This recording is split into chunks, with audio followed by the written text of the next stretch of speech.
1994 to 2001, Load, Reload, Napster controversy and Newsted's departure.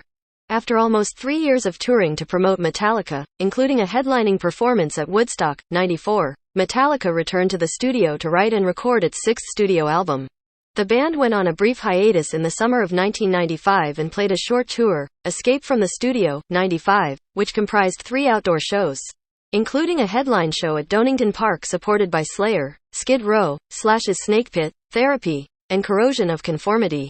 The band spent about a year writing and recording new songs, resulting in the release of Load in 1996. Load debuted at number 1 on the Billboard 200 and ARIA charts. It was the band's second number 1 album.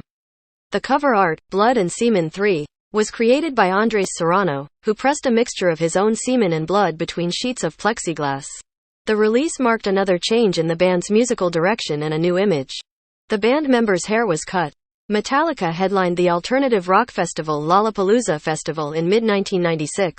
During early production of the album, the band had recorded enough material to fill a double album. It was decided that half of the songs were to be released. The band would continue to work on the remaining songs and release them the following year. This resulted in follow-up album, titled Reload.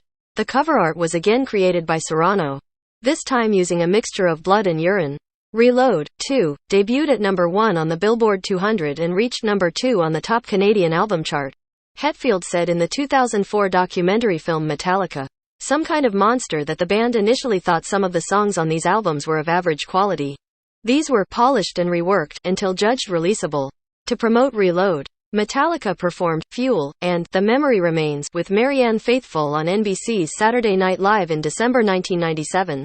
In 1998, Metallica compiled a double album of cover songs titled Garage Inc.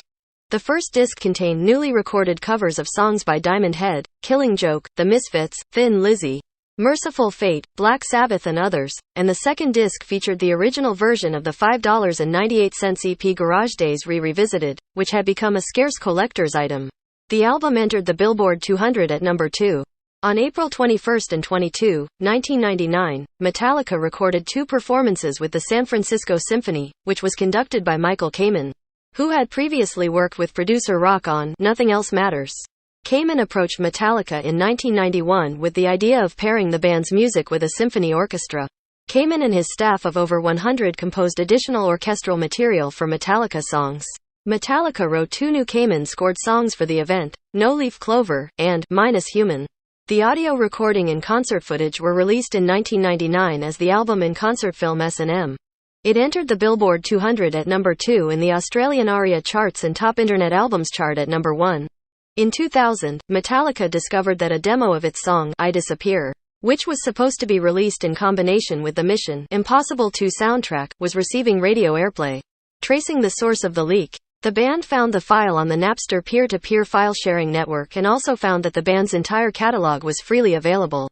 Metallica filed a lawsuit at the U.S. District Court, Central District of California, alleging that Napster violated 3 areas of the law: copyright infringement, unlawful use of digital audio interface device, and the Racketeer Influenced and Corrupt Organizations Act, RICO.